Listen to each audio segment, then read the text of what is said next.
this again then. So good. Welcome everybody to excuse me, this month. We meet every month, last Friday of the month, and really give people a chance to focus on completing a book and then actually coming and talking about our learnings from it and sharing, because often we'll read it and somebody else reads the book and they'll get a far much different sort of take up on certain aspects of the book, so it really does reinforce that learning. And just wanted to put a warm wishes out to Sabrina, one of our regular members, who's off ill at the moment, and we'll wish her a speedy recovery and look forward to seeing you again in the new year, Sabrina. So see you soon. So right, so this is really what the meeting's all about. A bit of fun, you know, something to sort of talk about over breakfast once a month, and certainly as the nights draw in now, you know, there's more chance to read books, sit up in front of a warm fire and grab a few good business books and crack through them. So our book this month, Your Next 5 Moves by PArtick Bet-David. So a very Iranian name, because as you probably read, he immigrated into America at a very young age. Sort of a, you know, quite an interesting story of how he sort of came over to the States, joined the Air Force, and then came out, worked in a couple of companies, and then decided to start his own insurance company, and grew that into a a very, very successful business, all before he was 30 years old. So you know, and this is you see this a lot of times, people that are moving away from pain, you know, that you've got nothing to lose, you know, are willing to risk a lot more than people that have a lot of things. So people that are born into wealth, you know, or born into a comfortable lifestyle, you know, are generally sort of quite happy staying as they are. Whereas if you come from absolutely nothing, then there's a lot more drive to move away from that and then towards the things that, you know, you never had, your family never had, sort of back when you were young. So any sort of other sort of points that people got out of Patrick's sort of previous life that stood out for you? So, Gary, I mean, you're the sort of the immigrant in the group. Did you find some sort of similarities to your story? No, because I'm a white South African who was raised by British parents, so I was raised a different way to the rest of the country. I was an entitled white kid, basically, which actually didn't do me any good, to be fair. But I love his story. I think it's his ambition and his sort of, you know, the whole 5 steps ahead. He's got a lot more than 5 steps ahead, but I heard one line that he said that he's aiming to be in the top 1% of the 1% in America. And I'm just like, that is a goal. Wow. But it was just like seeing that kind of level of ambition that's there and that drive that gets you there. It's kind of helped me with setting bigger goals, actually, because I had small goals and I'm like, well, actually, no, if this guy gone through all that stuff and he's had all those hardships and almost died in Iran and all that, then why can't I do it? So it kind of helped me with a bit of confidence in that. Yeah, nice. That's good to hear, because, you know, you do see it in a number of, you know, autobiographies of where people started, and, you know, and that's why we say, look, you know, your background has got nothing to do with your foreground. You know, it's just where you've come from. You know, you can use it. You know, if you come from wealth, then use that wealth to spring forwards. You know, if you come from nothing, you know, use that desire to get out of the ghetto, you know, to drive you forwards. You know, that's the key thing to this. You know, if you come to, you know, been coaching you guys long enough to, when I say, you know, it's be, do, have. You know, if your have's big enough, then all you got to do is pick up your be and pick up your do. And too many people shoot too small, or, you know, get satisfied with mediocre. You know, and then I'm not saying it's bad. It's, you know, if you're having a good life, enjoying it, that's what it's all about. If you're happy, then, you know, life is good. Cool. So that was a little bit about our Patrick. So chapter 1 then, is all about move 1 was knowing yourself, who do you want to be, which really comes into this. So Gary, what were your top takeaways from this chapter? Oh man, that was the most impactful chapter to me, just because, well, relevance to my life, but obviously it's the first chapter. You're like, oh, what's this book about? And then he just goes, boom, you need to know yourself, know where you want to go, know what you want out of life, write down the lists and all that kind of stuff. So yeah, that kind of motivated me. And then he relates it to other clients, other people of the past, and I think for me it encouraged me to sort of shoot higher than what I think. And it's a confidence thing. And maybe if he's not confident at the beginning, it's the whole, like, not fake it till you make it, but it's just have a bit of confidence in yourself and set high goals. And it's that whole saying, if you aim for the moon and you hit the stars, or something like, aim for the stars, you hit the moon, and you've still got far, or whatever the saying is. But it's definitely helped me in sitting down. So I'm actually going to sit down after this. I've got the day off for an admin day, and I'm going to have a life evaluation and start setting some more goals based on literally that first chapter. Cool, good. And Steve, what did you, the thing that stood out for me was on page 14 was his little sort of mind map there. What did you take on that one? Who do you want to be? Let's have a look. Yeah, exactly. I think one of the interesting things I've not seen in other business books before was that concept of the intrapreneur. So you don't necessarily have to start your own business. It's not for everyone. And you can almost have a very similar kind of setup internally with a business where you're still building something and you're still, setting targets and being ambitious. Yeah. And obviously later on he goes into building a team, and it's part of scaling is actually having lots of intrapreneurs, and that's one of the ways to scale fast. So yeah, I thought that was quite interesting related to that particular bit of the book. I mean, I agree with Gary. I thought this was probably the best chapter as well, actually. I thought obviously the story was really good. The bit about just trying to get your actions work out what your goals are, and then trying to get your actions in line with those. I thought all that was really good.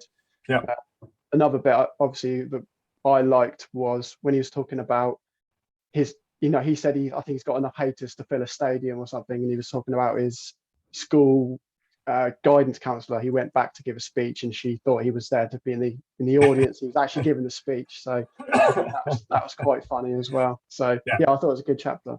Yeah, no, I did like that. Pity on him.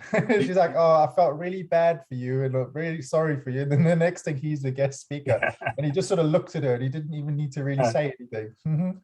Boom. and that's it. You find in sort of the modern world, there's the concept of snowflakes. People that are just upset very, very quickly. And here's a guy that just uses all those negative thoughts, those negative actions that he's had over his years, and just turns them around and uses as fuel to drive him forwards. I just think if more people could sort of do that, the world will be a darn sight better place.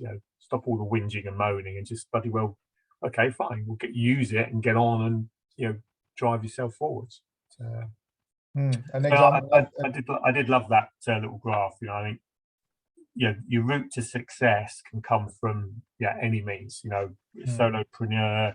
Even if you want to be you're not really an entrepreneur or a leader. Will be the best support team you can. A lot of people go back to the DISC profile. A lot of people are S's. They're supporters. They get their pleasure out of helping other people. Well, find somebody to actually help get to the top. There's a little bit of that within me. I hands up, I'm not an entrepreneur. I'm not that way inclined. I wasn't really an entrepreneur, because I got out of a business. So part of what I do is I support people like you guys to be more successful. As long as I'm achieving my goals, then I'm okay. I don't need to be the person on stage getting the reward. I've had that in my life. I've done that. I've achieved that in my way. So, it's really finding your own route to where you want to go, and not letting your surroundings define who you are.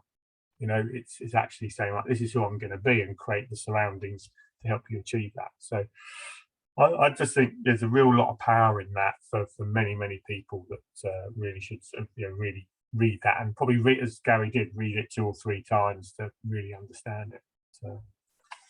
So Gary C, what's any other bits that stood out for you in this chapter?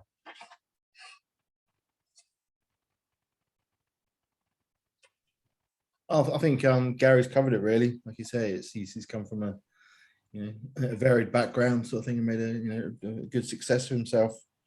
The traits of like an entrepreneur, I think, resonates for me more than anything else. Yeah, like you say, I've always been in a corporate sort of environment, still am, sort of thing, so I can identify with that.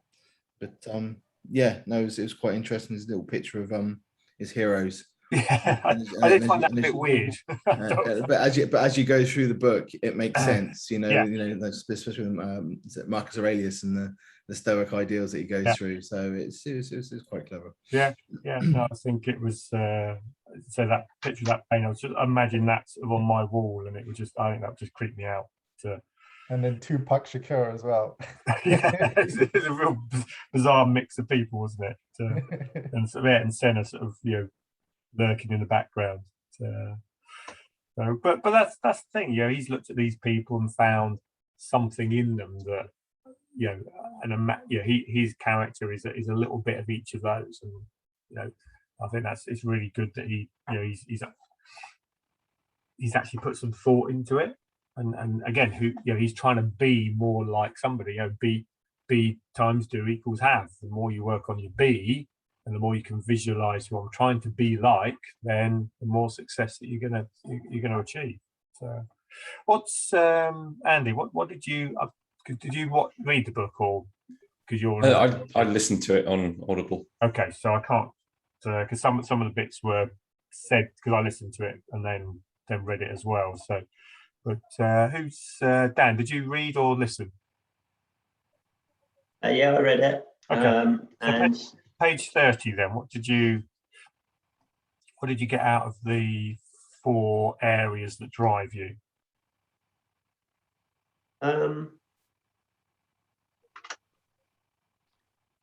So I don't necessarily know about that, but I think just for the chapter as a whole, it did really get me thinking. I think probably I've always known who I am, what I want to be, all of that sort of thing. I never necessarily felt hugely comfortable with it, because it doesn't necessarily reflect who he is or who he wants to be. We're completely different people. Yeah. If nothing else, that chapter gave me, just sort of affirmed for me that there's absolutely nothing wrong with who I am and what I want to be, and what my ambitions are with the business and life in general, really. So that was the key takeaway for me.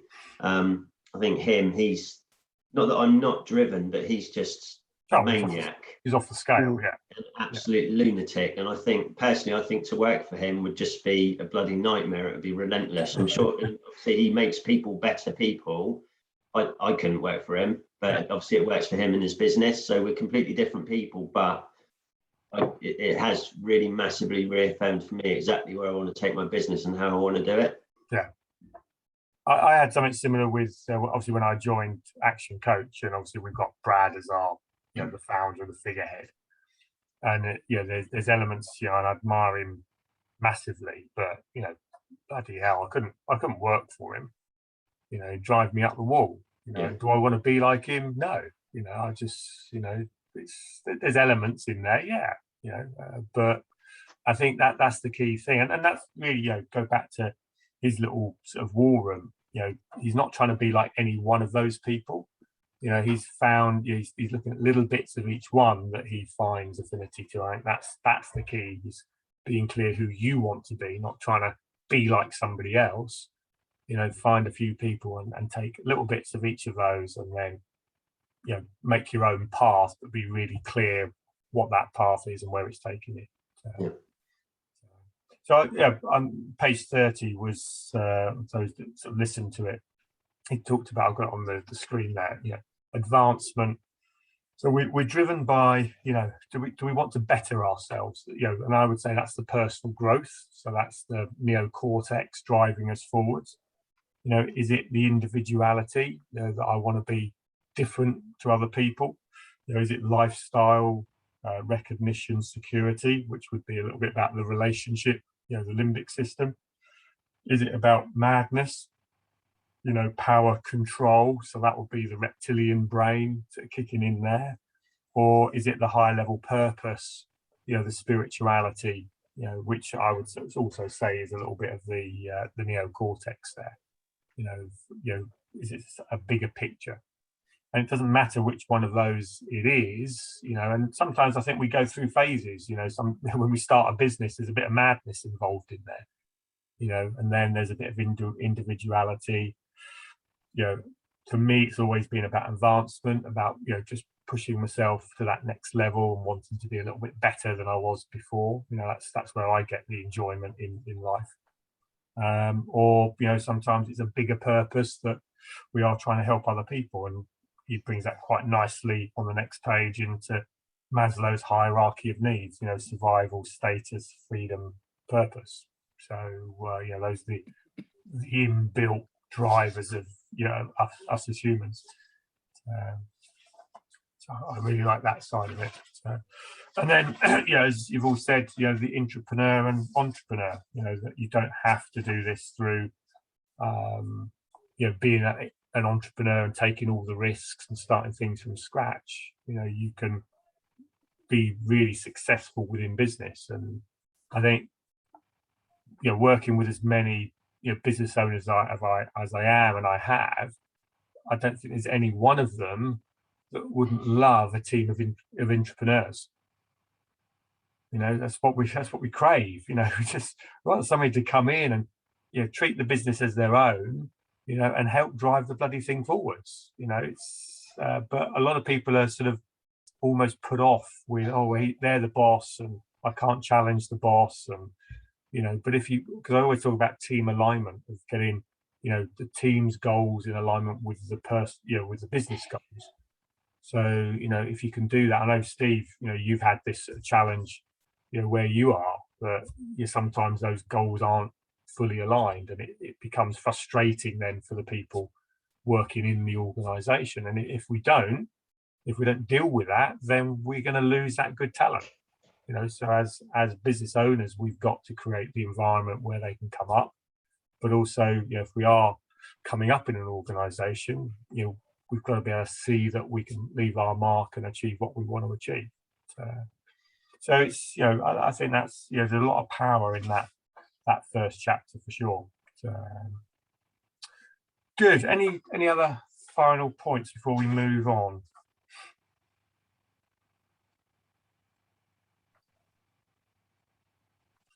No? Cool. Good.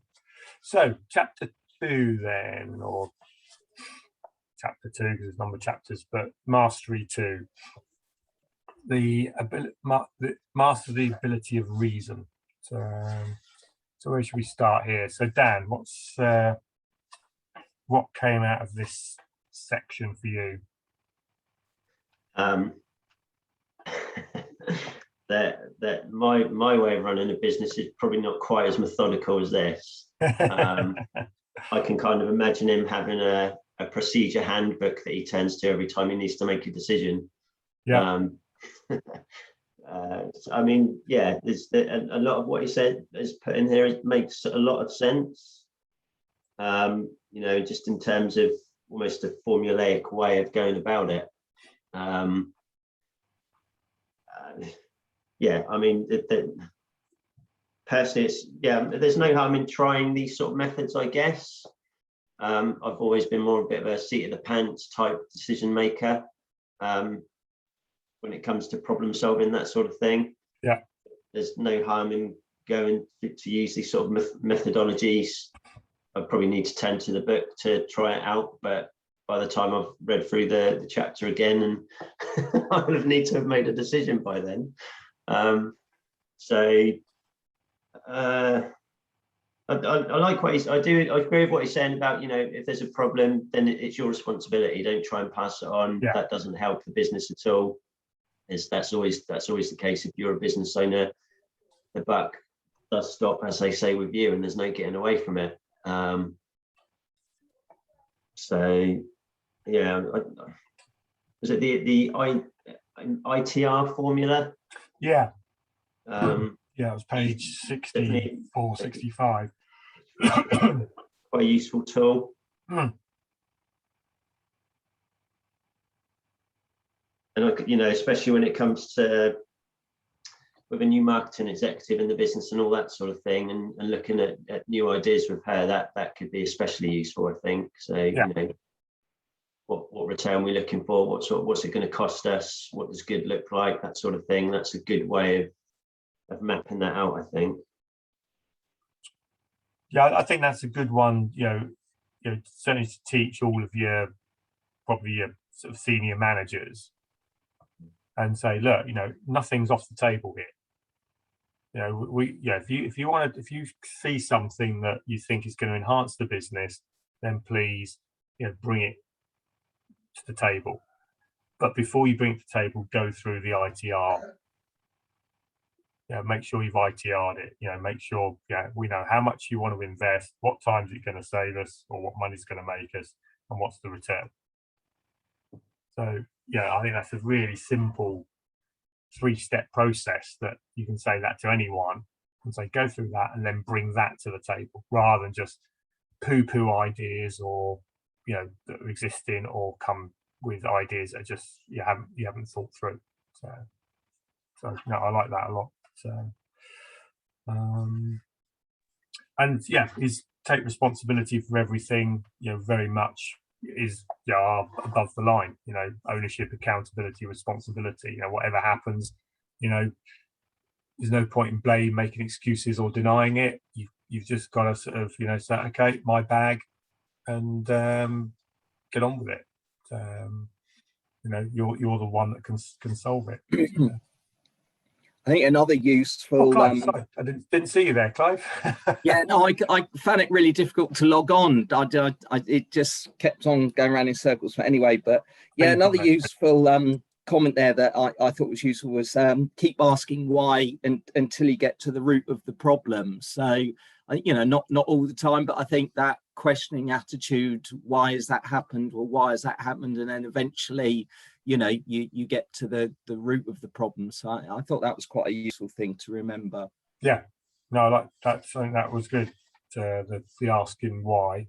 What else do I have on there? So the ITR approach.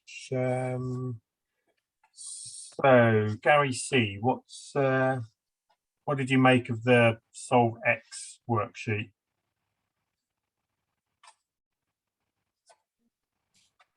Yeah, it gives a framework, doesn't it, to approach individual problems. You know, if you have a problem, solve for X. Yeah, like I say, is again going back to his heroes with the maths guys, you know, Einstein. So it's like I say, given that framework to approach, if you've got a crisis, approach it in a logical way, take the emotion out of it. No, you know, I think that's I've always looked at things. If you've got an emotional decision to make, then break it down into, you know, its logic. You know, what are the logical things you could do? You know, if you've got a logical decision, you know, and you've done all the numbers and you're not sure, then you make an emotional decision. Which one do you feel is the best way to go forward? So, you know, emotional decisions, get it back to logic. Logical decisions, go back to an emotion. You know, don't try and solve emotional decisions with emotion. You're just that's why sort of, you know, working things out with the other half, or, you know, your kids is very, very difficult, because it's, you know, generally emotion with emotion, which just stacks up and causes a lot more problems. But Andy, anything from you from this chapter or this sort of section?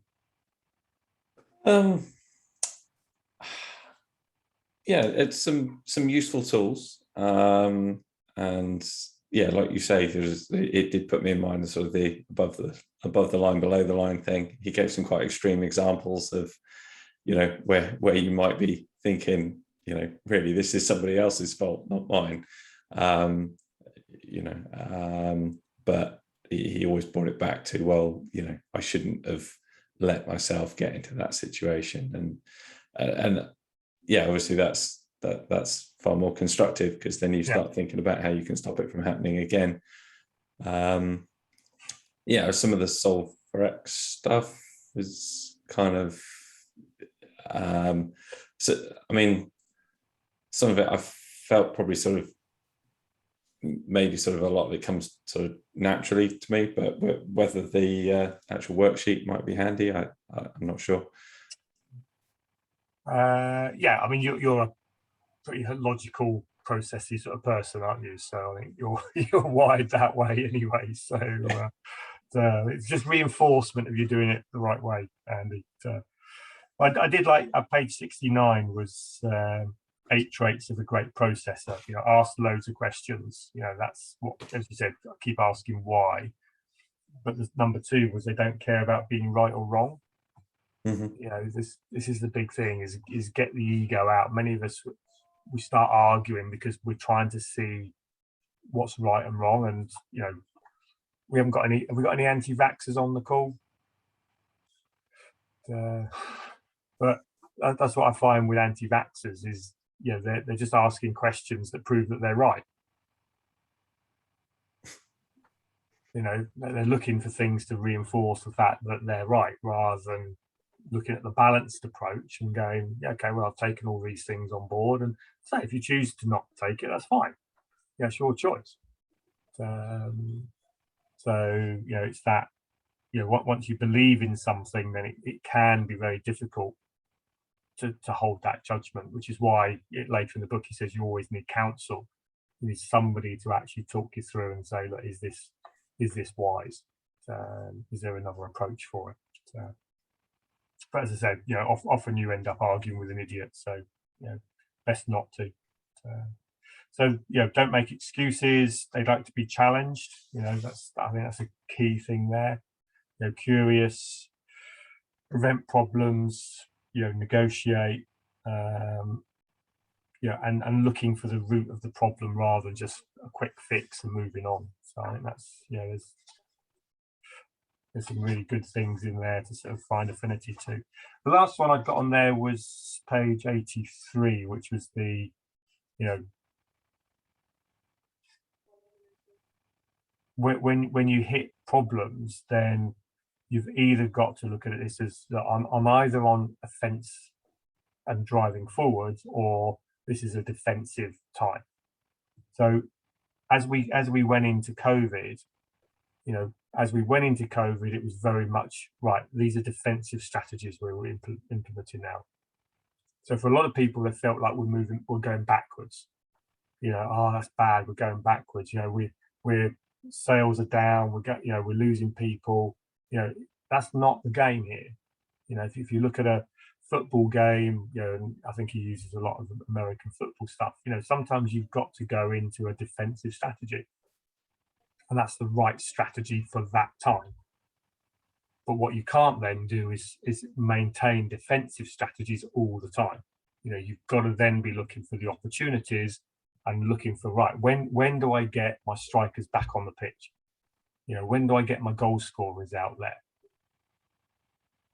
So it's not a problem to go from a defensive viewpoint, you know, from offense to defense or defense to offense. So often I think we've got to look in our businesses as, you know, where am I? You know, am I playing an offensive game? So, you know, I'm playing offensive games now with many clients. You know, the opportunities are there. I mean, Dan's just taken on a BDM. You know, he's playing the offensive game. You know, we're going out there, it's attack. We're trying to move forward. Some people still make, you know, Clive, you're probably still a little bit in the defensive game. You know, just sort of sharpening up where we are before we move forwards again. So we've got to be thinking, it's not a negative, it's not a step back. You know, I remember I learned this back many years ago when, you know, we had a £4 million business and we lost 95% of our turnover overnight. So we went from 40 employees to 1 employee in 3 months. but that's what we had to do. It was not a case of whinging and moaning and blaming and excuses and doing nothing. It was right, we do this, we do it quickly, we go back. Once we'd gone back, we were then back on the offensive. We were back on, right, now how do we build this back up? So, don't worry about it. Sometimes, business isn't a straight line to the top. There's no one that's gone from here to here. You go forwards, you go back. You go forwards, you go back. I did write a good book on that as well, if you remember. So. Good. Any other points, Steve, on that that section? Yeah, I mean, it sort of crosses over with the first chapter as well. I mean, one of the concepts I like that he almost starts with is the idea, well, the whole concept of the book really is planning 5 steps ahead. So actually not just thinking about, right, what am I going to do now, what am I going to do tomorrow, and sort of like what you're saying with the offense and defense. It's, how is it going to play out in the next 3 months, 6 months, 12 months kind of thing, and actually putting a plan in place. So I think I really like that concept. I think that's very useful. I think that's quite key. So that's one area I particularly liked. Trying to think if there's anything else. I think most of the other stuff is covered really from this chapter. Oh yeah, one of the things was if something goes wrong, go back and then list all of the actions or the steps that got you to where it went wrong, and then you can pinpoint exactly where the error happened. That was quite good as well. Yeah, I think that's I think, and it's probably a bit of an IT thing as well, isn't it? If you get something and it's not working, you've then got to trace your steps back to find out where did it break down, where was the weak link in that chain. So, but same with anything, if a marketing strategy is not working, well, why is it not working? It's not just it's not working. Well, what part of it's not working? And then break it down. But if you haven't laid it out in that way in the first place, it's then very difficult to break it down and find which bit's not working. When we did the marketing workshop last night, and we were having a good discussion with Kaylee, Dan, and talking about the advert that we use, and I think Gary was there as well, and and we sort of picked on Gary a little bit with the advert that he did. It's like, well, if you don't follow the process, then you can't go back and find which bit you need to change. And often we jump in it too quick. We go into battle too fast, risk too much without a confident strategy behind us. Good. So moving on to the just quickly, the one thing that stood out for me the most, it's so simple compared to all the ITRs and all these other concepts, was just ask why. And so in like a heated moment, just if someone's having a go at you, you just ask why, what happened, and then why, and then why. And it just proves that asking questions is more effective than like giving your opinions or trying to like bulldoze someone. So just ask why. So yeah, that's something I don't know. It's so simple, but I've sort of taken that on board.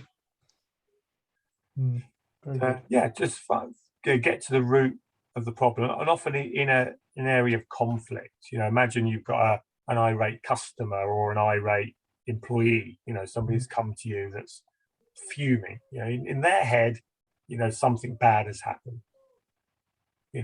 The best way to diffuse that is to actually say, okay, so what went wrong, and let them talk about it, and then you say, okay, so what else? And then you say, what else? What else? What else? What else? And after a while, they basically run out of steam. Yeah, they get the vent out, and that's it. Vents out, and it's like, and this happened, and that happened, and that happened, and that happened, and that's and that. And what else? What else? What else? And they go, well, there's nothing else really. Okay. So which one of those should we deal with first? Because what happens is by letting the chimp, get its energy out, bang the cage, throw things around, eventually the chimp gets exhausted. And the chimp goes, right, I've done my bit, so I'm going to go back in the box now, Yeah, and now the rational brain can kick in. Yeah, if you interrupt somebody in mid-flow, you're just gonna actually allow more fuel on that fire. And then the worst thing is they then don't listen, so your chimp gets all irate, and then when your chimp comes out and you've got a chimp fight, well, who knows what's going to happen. It's good. Good. So Good. move 3 then. Master building the right team. So go on, Andy. We'll start with you on this one. What were your? Yes. So yeah, different motivators for different people, and yeah, he put some stuff in it. A lot of the his sort of remuneration side of things seem to be very kind of sales. You know, obviously that's his background. Yeah. But yeah, definitely came from a sales perspective. You know, kind of performance-driven pay and that sort of thing, which I've always thought is an element of that is good, but you have to be careful how you use it. Yeah. It's not for every role. It's not for every person. But yeah, he sort of covers a variety of things around sort of attracting and keeping people. Trying to think of any particular sort of standout things on that. A quick flick through. Oh yes, questions on hiring people and his kind of stuff around building trust as well, and how important that is, and but also maybe it's kind of, again, it's the world that he operates in, and being as competitive as he is,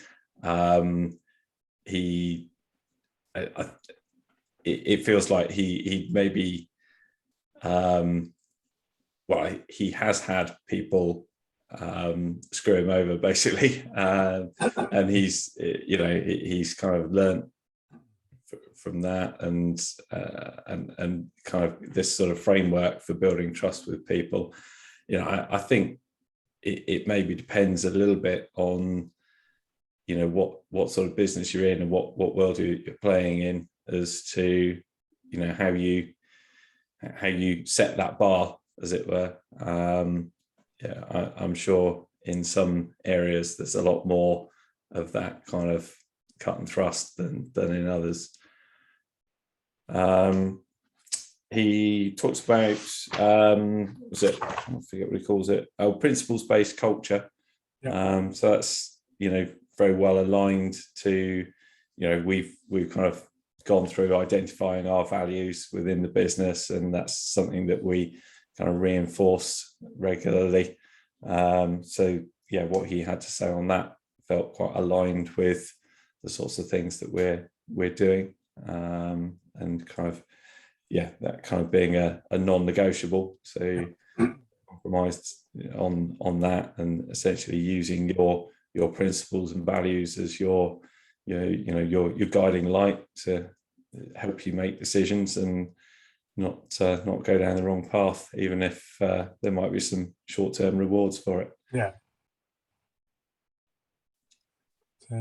Cool. Good.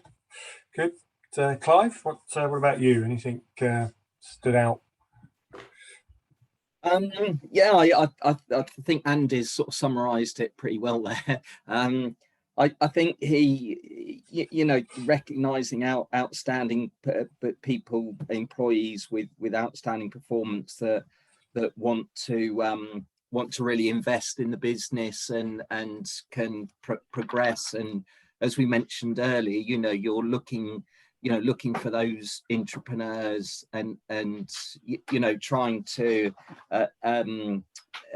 identify that within people is key. And you know, he was saying that you know, it's not you know, it's you can have people that can have, you know, very bad sort of upbringing sort of thing, and sort of things have happened in their life that make that, you know, with the right sort of coaching and mentoring, those people can quite often be the outstanding performers. So yeah, and as totally, you know, agree with what Andy was saying. You know, you sort of having your values, having your you know, holding people to account on those, very important.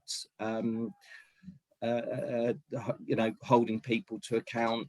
I thought that was quite good as well. He said, I think he said, hire slowly, and fire quickly. So yeah, that was easier said than done sometimes.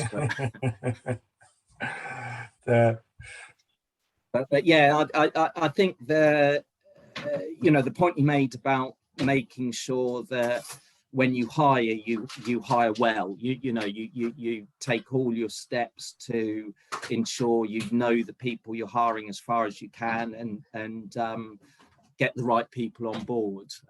Again, I think easier said than done, certainly from my perspective, but it's definitely something to learn from. Yeah, cool, good. Dan, anything to add to that? For me, it's fostering that sort of competitiveness within your team. Yeah. And I really like the idea of talking about people behind their backs. Yeah. Sounds a bit Machiavellian, but that's what I thought immediately when he said it. But then when he actually explained his thinking and his rationale, yeah, that's amazing. You know, you tell employee X that employee Y is doing a really great job. That has a twofold impact. Maybe employee X isn't quite doing what you need, and they think they need to buck their ideas up a bit. But also, they probably tell employee Y what you think about them, and that gives them a boost as well, and they carry on doing it, or maybe it drives them on further. So really, really simple idea, but I thought really powerful as well, and I've already started using that. Yeah. I mean, I've only got 2 employees, but yeah, if I can get them, you know, I think that's a great idea. Yeah. Yeah, and sometimes, you know, customers as well. You know, it's not necessarily just internal; it could be external people who you can feed that back to. You know, the networking groups is good as well. You know, if they're going to networking groups and then you sub, you know, you can sort of say, you know, doing such a great job, and then that gets fed back. You know, so, and I think this is one of the key things that often the only feedback team members get is negative, because we're busy doing stuff, you know, and it's only the negatives, and we mean it in the best way. You know, we don't want them to fail, but it's like the kid that all it ever hears is no, don't do that, don't do that, don't do that, don't do that, don't do that. You know, so we've got to sort of be thinking that we need to give, you know, fully rounded feedback. So when they've done a good job, you know, positive praise. And that's why, you know, the quarterly appraisals are so important, because that gives you a framework then to do it at least once a quarter. Okay, you might not be able to do it every day, every week, but at least once a quarter you get a chance to do the positive feedback, as well as sort of, you know, areas for improvement. So, Steve, what about you from your perspective in this section? Yeah, I thought it was really interesting what Andy said about his sales background having a strong influence on this. Yeah. And at this point, I sort of realized it's quite funny that a lot of the advice in this book is almost the complete opposite to most of the other books we've read. So I can't remember which one. I think it might be Simon Sinek said, don't use remuneration, don't motivate people by money. And he's saying you should. And I think Clive Woodward said, don't tolerate any like brilliant jerks, but he's saying, oh, you should foster them, and it's down to the management. if they're being jerks, that's your fault, it's not their fault, kind of thing. So I thought it was just funny. So like it's good to get things from a different perspective, but yeah it's definitely I did find he contradicted himself a few times. Well, it seemed like he contradicted. He said, well, you do this, and then later he said, well, no, you don't do, you know, you wouldn't do that because it will cause you problems. So I think it's like a lot of things, you know, you there is no one way in any of this. There's No, but it's good because it kind of shows it's good to see things from a different it perspective. gives I you another think perspective. his perspective is much more of a scarcity mindset than a lot of other people are always talking about abundance, aren't they? Whereas he's like, oh, you've got to be number one. Yeah. You've got to beat everyone. You've got to be the best, that kind of thing. So it's different. It's quite different to a lot of the other books you've read. But yeah, I thought that's quite interesting. And I think in certain situations, it's the right thing. It's that competitive nature that, because you're right. It's a sales, insurance driven thing, which is you've got to keep, hunting. If you stop hunting, it's, it causes you problems. Whereas a lot of other businesses are more, well, I hunt once and then I nurture. So it can be a slightly different game that you're playing. And I think that's the key, is understand the game you're playing and then think 5 moves ahead, get your tactics right for the game that you're playing. You're right. I did pick up a few things, and I've got one in my thing here that's a few things I would question whether, that's the right way in every situation. I'm not saying in some situations, but in every situation. So, Gary, what about Gary C? What about you? I have to disagree with Dan. The talking behind the backs with customers, absolutely, it's fine, but with employees, no. Like you say, especially if you only got 2, they're going to figure it out very, very quickly. And it just makes you look, full of shit. So yeah, no, I didn't like that bit. Like you say, there are contradictions within it, but there are some really good points within the whole section of move 3, like hiring a decent team around you, sort of thing. Making sure that people fit. It's one of the, when we employ people, is will they fit? Do they fit into with everybody? And we recently just had someone who clearly wasn't a fit for our company and for the team that he was in. And like you say, hire slowly and fire quickly. Yeah. You took the decision, then we need to get rid of him. PDQ. Yeah. Sort of thing. And it's reiterated. Take that time for that interview process. Don't just have the one interview. Be very aware of who you actually are taking into your team, because it can affect the morale and very, very quickly and to its detriment. I do agree with that. I think we've always said that it is difficult in today's world. When we need people, we need bums on seats, and there aren't that many people out there. So I think now we're more inclined to go, oh, if they can do the job, then I'll put them in there. So I think we do have to do that. The one thing I would say, though, is that the majority of people are malleable in some shape or form. No one comes in as that's it, I'm rigid to this. And where I see it goes wrong is they're not bad people when they come in, because you wouldn't employ a bad person. It's just that through your process, you allow them to, certain their bad habits, or their weaker habits to actually come out. So I think there's a big part that first 3 months of induction is so vitally important. That's where you set the ground rules. That's where you set the bedrock.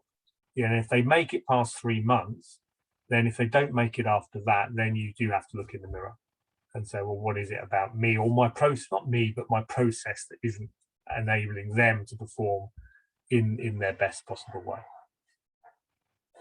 Because a lot of people just stick the person in the job, let them get on with it, and then 3 months later, well, they're not really performing, are they?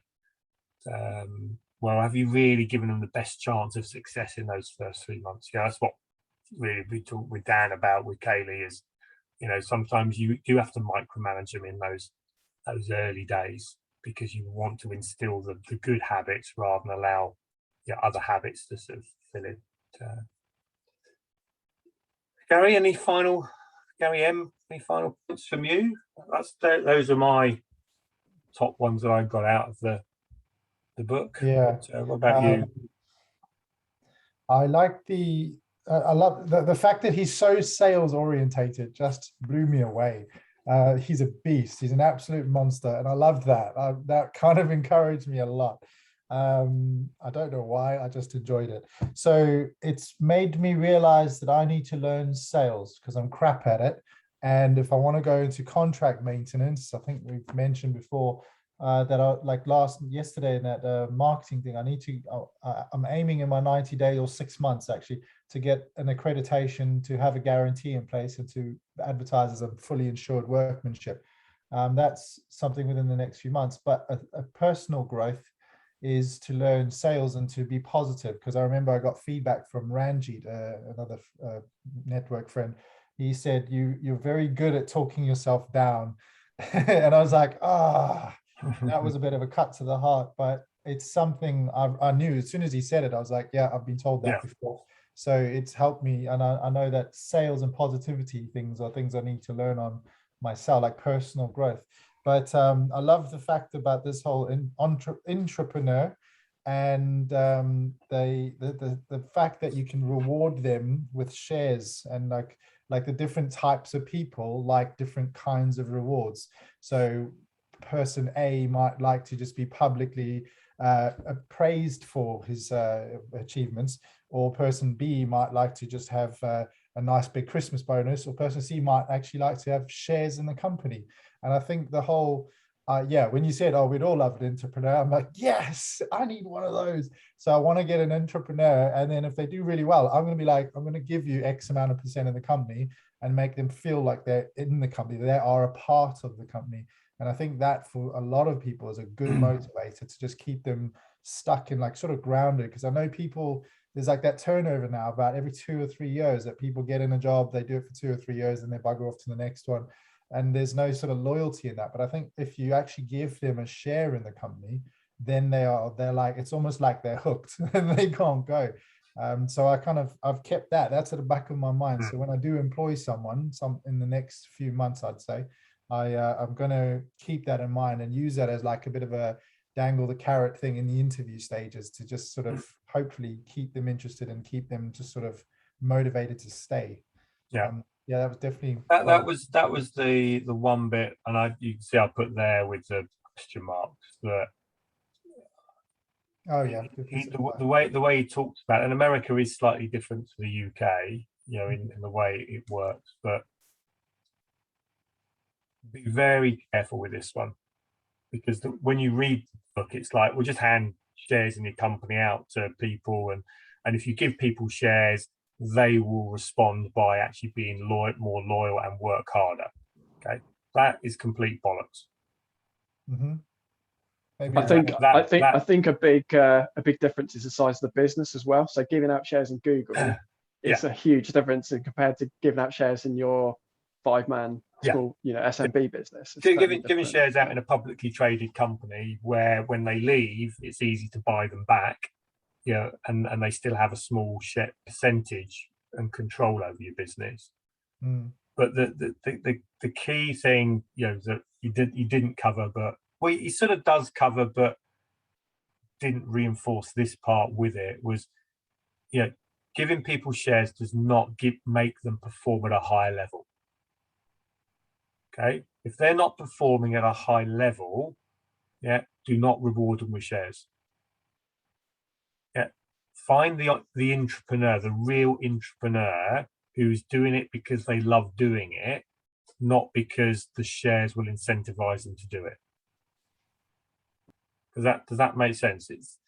It's got to be a reward for showing the attributes of an entrepreneur, not the carrot that makes them become an entrepreneur. Because I've had more problems with this over the years in clients, where we give them 10%, 5% of the company, 10% of the company, and then expect them to work like an entrepreneur or an entrepreneur.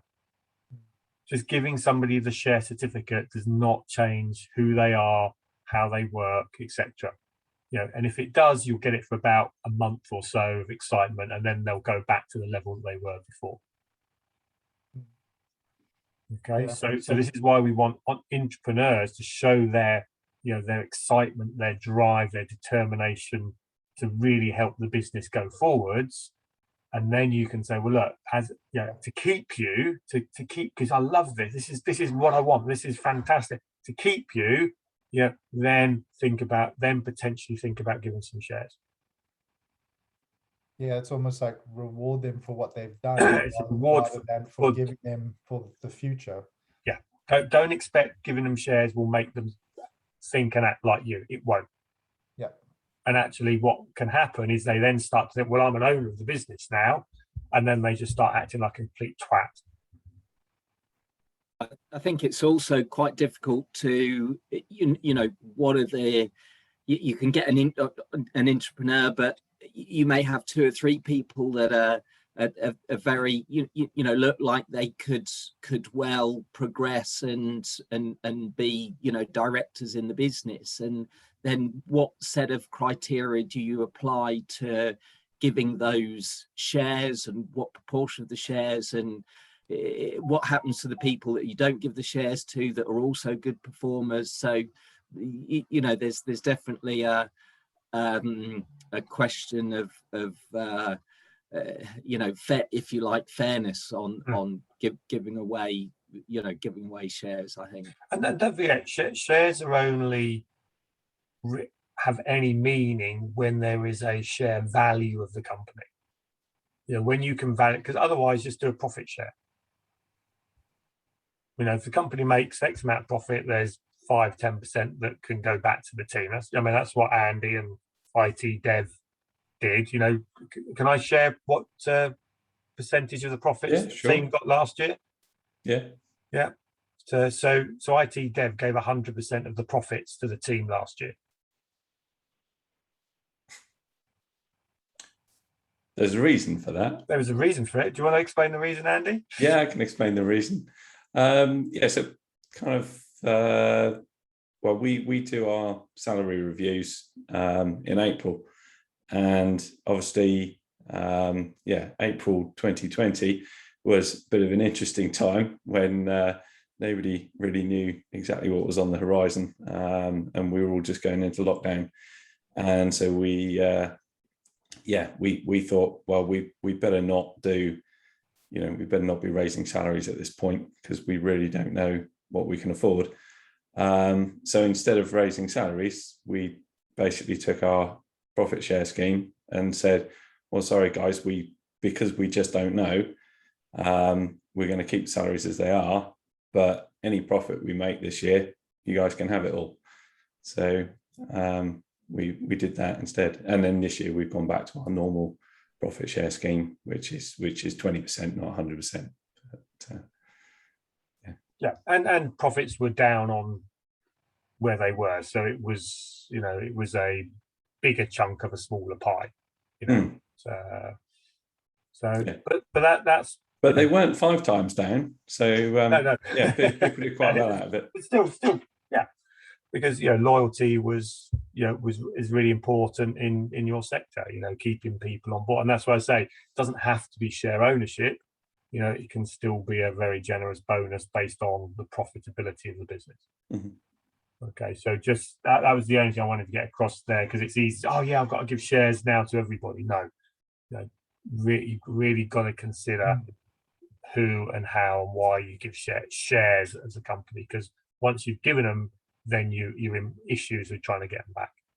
And there are ways you can set up employee benefit trusts, so the trust owns the shares and they're a member of the trust, and when they leave, they lose their rights to the shares as well. So there's ways to set this up, which I don't want to go into now, but just be careful with that, because it's a bit like giving you a loaded gun and then saying go out and fire at anybody. It's no, you can do a lot of damage with it. So good. So move number 4, the strategy of master strategy of scaling. Then, so where should we start? Steve, let's start with you on this one. So what did you get out of the 4th section? Yeah, I thought the kind of the quadrant thing he had in terms of how to scale the business was good. I thought it was useful. I mean, the one I particularly liked was the innovative campaigns, and obviously they started going to some examples. So that was good. That made me think, okay, you know, how can I use that? What sort of ideas can I get out of that? And yeah, sort of ways of disrupting the market. I thought all of that was really good. So yeah, that's one particular area I liked that section. Yeah. Which was that page 150? That was 158, wasn't it? 158, or was that 153? Yeah, 158. That's right. Yeah, that was the 4 responsibilities of the CEO, wasn't it? So yeah, where do we go next? Should we innovate campaign? Leadership development. Should I work on the team? Linear was business development, relationship, sales, or building the operating system. So there are times where we want to go linear growth, steady as she goes, build on what we've got, and there's times where we want to go for plateau growth, jump to the next level. So that was good. Good. Any others? From me personally, or are you asking other people? No, for you. Yeah, just going again back to what I said in the last one about, obviously he's talking about finding your lions, like your star people, and promoting them. So it's just similar point to what I made before, really. Obviously, it's different to how people have said. It's all about the team, and then the people fit into the systems and the team. Whereas this is more like finding the individuals and then promoting them. So it's just a different approach, but it's quite interesting to see someone putting it in a different way. So no, it's good. It's good. I think that to me reminded me of Jim Collins' Good to Great. When he talks about get the right people on the bus and then decide where the bus is going to go. Get you good people and then get them involved in driving it forwards. I like that term, set lions free. Let them drive the business. They're the ones that are going to move it forwards, not you. So your job, you get it to a certain point, and then it's the people around you that are going to make it work. So cool. Dan, so what about you for this one? Yeah, this was the chapter that I was probably looking forward to the most. It's actually the one that probably confused me the most as well. And I think because I was constantly applying it to my business and the fact that I'm a franchisee and the restrictions that come with that. So I don't know. Maybe we need to take this discussion offline for my business, Kev. But I just I found it really difficult to apply this one to my business and being able to take those ideas, especially based on a discussion I had with my head office earlier in the week, which I'll talk to you about offline as well. But yeah, this one was not that I didn't find it helpful. It's just I don't really know how to apply it, if I'm being honest. Right. So yeah, sorry to shut that conversation down. Look, I mean, sometimes the good thing with these is look, it should be challenging. It should be asking questions. You go, hang on a minute, can I actually achieve that through where I am? Through the business I'm in, through the team I've got, through the franchise that I'm in. If we don't have this, then we just accept the status quo and we stay. And I think the one before, this one here, which I picked up was, friction is good. We often see friction as between people, but in ourselves is a bad thing. Now, friction is generally a moment of change. Change is going to happen here. What we want to do is make sure the friction doesn't stay that way too long, because then it just grinds things down and it stops. But it shows that things are moving, and I've now got to look at that and oil that part and then work out, do I need to separate it apart in order to move forwards? Do I need to make it work better together? So these are really good good things. And when perturbation happens, I've talked about perturbation, it's that change. We should feel uncomfortable. He did talk, I think, in this one about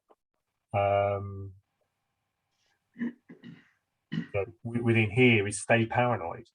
I think I can't remember which other book it was, but there was a thing called productive paranoia that we have, that we, as a business owner, as a high level performer, we should always have this element of paranoia that this could stop tomorrow, this could go.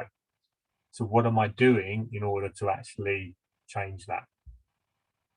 And unfortunately, it comes with the territory. You don't get away from that, and that's why we want to build businesses to sell them, or businesses to work without us, because being paranoid for all your life is bloody hard work. It's really tough. Cool, good. Clive, what about you? I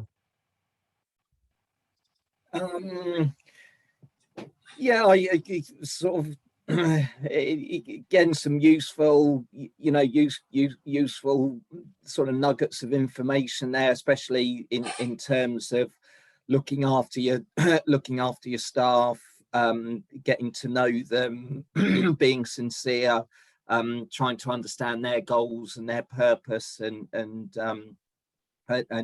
sort of helping them and coaching your staff. So I think you mentioned a number of times about spending time with your staff is more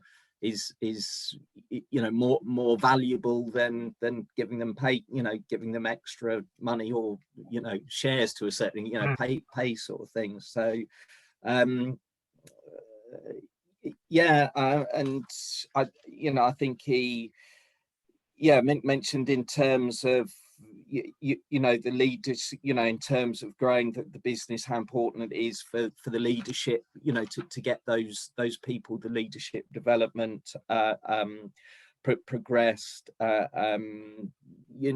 at innovative ways of being competitive, sort of niches that your competitors haven't gotten, where you can sort of grow those areas and sort of outsmart your competitors. So, and always be, again, looking at 3 or 4, 5 moves ahead in terms of where the market is, and looking for opportunities. Yep, cool. Good, Andy. Anything to add on that? Yeah, a few things that kind of struck me in this section.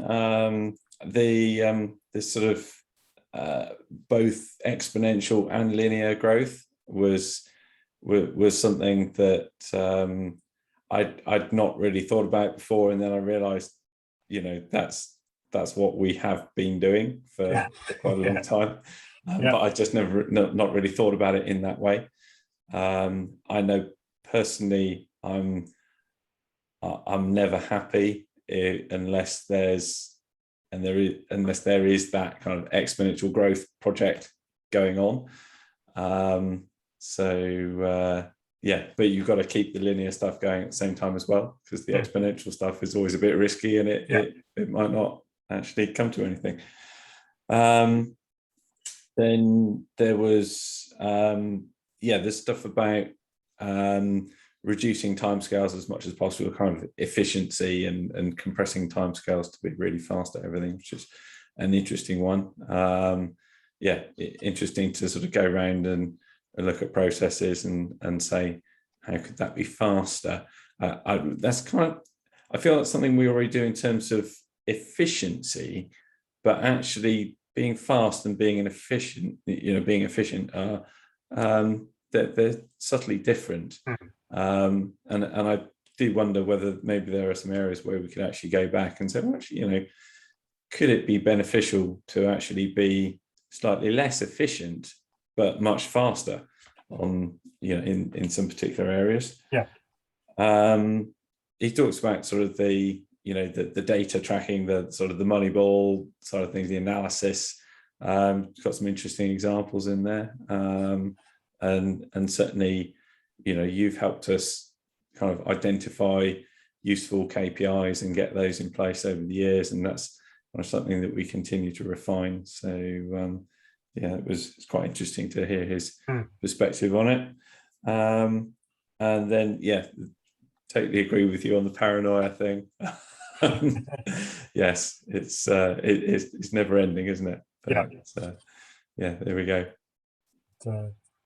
Cool, good. Gary C, what's? I think the guys have really covered it already. Like you say, the Moneyball, using the data and the logic. Another thing that stood out is just the idea of scaling is to codify your knowledge, so you can pass that on and spread it out, sort of thing. For us, is quite a good idea, because it's very similar to what we do. We just do a lot of it, sort of thing. But like you say, the numbers keep everybody honest. I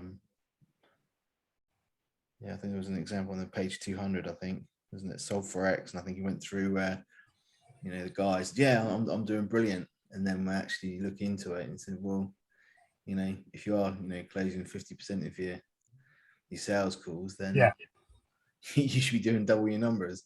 Yeah. So yeah, I did smile when I saw that, because certainly in sales and marketing, you know, that it's always, well, show me the numbers, you know. Oh, I don't feel that sales are working today. I don't feel this. I don't feel, okay, show me the numbers. Yeah, well, you're clearly not doing enough activity at the front end to get anything that you want out of the back end. So yeah. Just, has anybody watched Moneyball, by the way, the film? Yeah. So if you haven't watched it, it's a great film, really good film. But it just says, the people that own the data are the, and can understand data are the people that can make better decisions. So cool, good. So Gary M, what's anything before we move? The final ones before we move on. Yeah, it was interesting because I watched Moneyball about 2 months ago. Okay. I loved it. I love baseball movies, and I was just like, oh, the money side, and I was like, how does that work with my company? I love the Lions concept, having your Lions, which are like the overachievers in your company, and there's the absolute beasts who smash it. The paranoid thing, that kind of freaked me out a little bit, and I don't know if that's paranoia about being paranoid. I'm not sure. But just staying paranoid, I think there's a line there. You need to sort of discern where you don't go over paranoid. Otherwise, you're going to get into the level of like the Steve Jobs and actually this guy, whatever I can't remember his name. You'll get into his level, and that is a crazy, crazy level. And I don't know where everyone else is at in the room, but for me, that would be a way too far, like too high level. I don't need that in my life. It's not in my goals list. I don't need to be in the top one of the top one. So I don't need that. But I think it's good to know about it. But at the same time, there's a level of like, there is a line that you should know where your line is. And I think, it's relative to your company. You should know where the line is for you. Yeah. And I think that's, that's why he sort of talks about having the, trusted advisor and somebody to talk these things through, because, otherwise, if you internalize all this stuff, you just go mad. Yeah. I think the paranoia creeps up on you as your business grows. Yeah. When you have a small business, you can be quite relaxed about it, because it's, to start with, maybe it's just you or just a couple of you. And then, you look around a few years later and you've got a couple of dozen people there, and suddenly there's a lot more factors, and it's easy for, when it's just you, I mean, say you have a bad year and you make half what you did last year. Well, at the end of the day, if it's just you, you've still made something, and you've got more money than you had last year, unless you've spent more. But once you've got a team, then and 80% of your cash is going out the door, then if your sales drop by 50%, then that's a big loss. So that's as business grows, I think you inevitably kind of start to get paranoid about more things, because more things can come and bite you. Well, I think it's a bit like, if you imagine this as sort of building the Roman Empire. When you start, you're at the front line battle, and you're there in the moment, so you're not paranoid because you can see the enemy right in front of you. Then as the empire grows, you become further and further away from the battlefield. Therefore, you're making decisions based on information. So you can't see the enemy, you can't see the danger right in front of you. So your reptilian brain is going, there's some danger out there, but I can't see it. And that's why I think the data gives you the clarity of, right, well, where is the monster? Where is the problem? If you don't have the data, you can't. You're just going to be going, oh, I feel, I'm hearing things, I'm feeling things. you can't be hearing and feeling things, you've got to be seeing things, and that's why the data is so important in this. So because then you can keep that, you know, cortex, that logical brain, engaged and make better decisions. So, but yeah, no, it's good point, Andy. Thank you. Right, so just to finish up then, move 5, master making power plays. You know, the big stuff. You know, how do we beat Goliath? You know, I think the you know, turning off the noise. I think that's a real key one. Yeah, again, goes back to your point, Andy. As you come up in the organisation, noise can get louder. You know, and you've got to be able to get away from that. You've got to be able to switch that off. You know, create some quiet space. You know, not be in the office. You know, thinking time. You know, is really important in that. So just we're running out a little bit of time. So Clive, anything that in this chapter, we'll do a couple of you that stood out?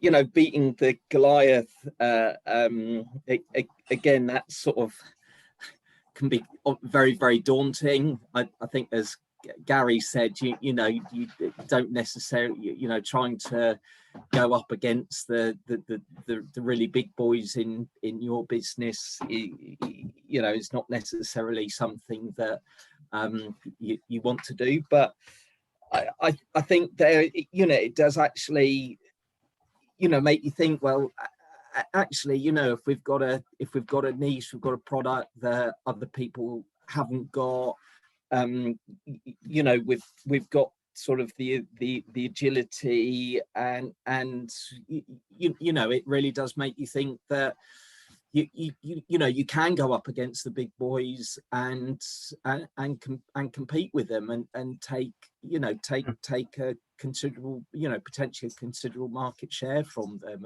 and it's just you know, I think, you know, sort of having that, you know, he was saying about the being bold, having that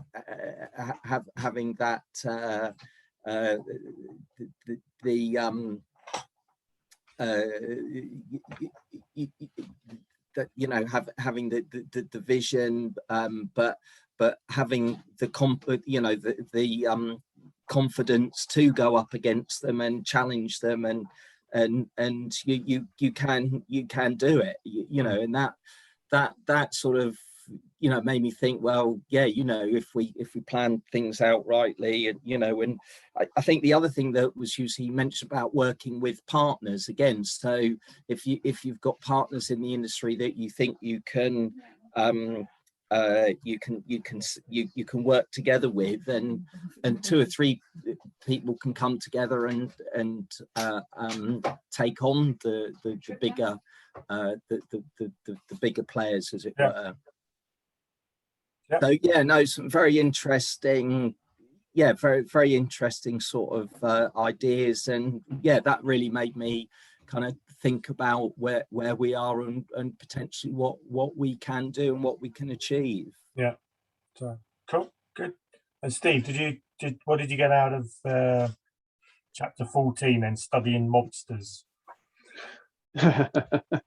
Yeah, is well, sort of to carry on from what Clive said, really. I mean, I think it's a good sort of lesson to learn that sometimes being a smaller business actually does give you a lot of benefits. I mean, something we've seen, one of our competitors is County, so Hampshire County, and they had sort of 400 schools, and basically have ended up losing all of them, because it's good having systems in place and being able to provide exactly the same service to everyone. But the smaller businesses, if they're more agile, they can then be more flexible, provide a better service and provide something more up to date. Then eventually they can overtake you. And obviously that's something I've seen, you know, in that instance. So it's something you definitely, just because someone's bigger than you, it doesn't necessarily mean you can't beat them. You do have strengths. No, you've got a lot of, you know, a lot of things. And I was with a mergers and acquisitions guy earlier in the week, and we're talking about what sort of businesses he's looking for and how it sort of fits in. And he was saying, look, the really big guys now is they don't have the time or the internal power to be innovative, because if imagine you've got innovations in 10 sectors, okay, and only one of those is going to succeed. So 10 innovations, one thing's going to succeed. If you're a PLC, if you're a big company that's been scrutinized constantly, that means that 9 things are going to fail. Each one of those failures potentially could impact your shareholder value. So, as a CEO of that company, am I going to take the risk that I'm going to have 9 out of 10 failures that would jeopardize my key performance metric? It says that they're not interested in innovating anymore. What they're looking for is businesses that have done the innovation. So they're looking for the one business that has proven success, and then they'll go in and buy that business. So, and he used an example of YouTube was bought by Google for £1.6 billion in 2005, I think he said. So 1.6 billion in 2000, that was massive amount of money, crazy money. Yeah, and this was a company that hadn't got really any income stream at all. So it wasn't making any money. So it had this crazy valuation. Currently it makes its revenues is about 1.6 billion every 4 weeks. So they rather than starting Amazon up, which they didn't have the knowledge or the ability to do, they went in and sort of made it happen and bought the business that was there to actually drive it forwards. So okay, so Goliath, David's can always perform against Goliath if we believe it can, and that's what you want to go. There's always a place in the market. So. Cool. So I'm just so conscious of time. We've just lost Anne, presuming he had to sort of shoot off. So hopefully, you've got a fair bit out of that book. There's certainly some good understandings there. There's a few chapters in there that are probably worth rereading. So what was your biggest takeaway, and what action are you going to do as a result of this book?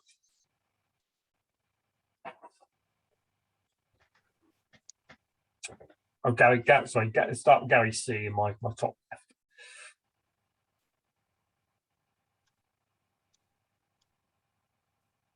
So Gary C, what was your biggest takeaway, and what are you going to do as a result? Sorry, technical issues. So user interface problem. I think for me it's just to go back through the book actually and go through. There's a lot to take in. There's a lot to try and see if we can apply. I think it was that leadership matrix to go through and see what sort of projects we've got going on and see how where are we? Are we, like you say, is it just in the maintenance phase, or are we trying to look for a exponential growth sort of phase? Yeah. So it's some interesting discussion. Are we offense, defense? What is the next power play that we're going to make? So cool, good. Gary N. I've written in my next 90 days is to study this book over the next 3 months. So I've listened to an audiobook once. So when you're talking about looking at the graphs or whatever that's in the book, I haven't seen those. So I need to read the book, and I'll probably end up reading it another 2 times and listening to it 3 or 4 times because it's just had a really massive impact. It's like when I read Rich Dad, Poor Dad like a year ago now, that just sort of blew my mind. So this one has just had a massive impact. So I'm actually going to study it over the next 3 months. And implement, like grow in sales from my personal side, and actually start to like today I'm going to have the planning time, and I'll get my 90-day plan to you today, should be, But it's actually the encouragement to aim big and have more confidence in myself. That literally that first chapter is just made me go crazy in my mind. So I'm going to set bigger goals. I'm going to have them written down. I'm going to send them to you. You're either going to laugh at me or say, okay, well, you've got a lot of work ahead of you. And just have the goals, shoot high. And if I get there, bloody hell, that's going to be good anyway. So so it's mainly to shoot high, have those goals. And I'm not too worried about the whole beating Goliath and all that. I don't know. That's further down the road for me, but where I am, it's the setting goals and aiming high. That's the real main thing. Yeah. And learn sales. Thank you. Good. Dan? For me, it's the whole scaling up piece. As I was saying earlier, that's raised a lot of questions in my mind, which I just don't have the answers to at the moment. So obviously, I'm sort of starting to work now. Para call the other day on my next 5 moves in terms of where the business goes from here. I've got plates spinning, and they're carrying on spinning. That's fine. The business is kind of working well. It's just, where does it go from here to get it to the next level? And given the restrictions I'm working under, that's really brought that right to the front of my mind as a result of that chapter. So yeah, there's going to be a lot to talk about. Cool. Good stuff. Clive? I think lots of learnings. I think all the way through the book, there are lots of nuggets of information. I think one of the first things I'm going to ask all of my sort of management team to make sure they read the book. And there's an awful lot of, as I say, awful lot of things that I think we can take on board. Many nuggets of information in there, about processes, team development, recruitment, scaling up. So I think certainly for me, all of our sort of, managers should have a read of the book. It really, a lot of food for thought. I think it is a good book in that way, that it's not, because a lot of books are just for entrepreneurs, the bosses, and you wouldn't really want to give them to the hands of the team necessarily. But this one I do think works well with the team, because it does say, look, you can actually get what you want in life within this organization. The options are there. You don't have to go and start your own business and have all the risks and the paranoia that comes with it, and that's what I want. I want people who see themselves as entrepreneurs that are gonna step up. So yeah. And it starts off looking at yourself and and what do you want, and that applies to everybody, and I think it's really good for employees in the business to actually do that and have that opportunity. And I think the advice in the book from that is good. That's it. Brilliant. Cool. Good. Well, next book is it's a little one. It looked quite small on Amazon. But the only good thing is the writing's quite big, so I don't think it's too long. So I think this was mentioned in the Phoenix Project book that we did a few months ago. So I've kept it to the similar sort of theme with this sort of a bit of mindset, a bit of how do we build and scale a business. So while it says lean startup, it's not about brand new startups. It's in that sort of early phases of the business, and then how do we then scale a business from there. So I'm looking forward to reading that one. The date I did put on the sort of group about bringing it forward to the Thursday, because I was due to be traveling on the Friday. I'm now not traveling on the Friday, I'm traveling on the Wednesday.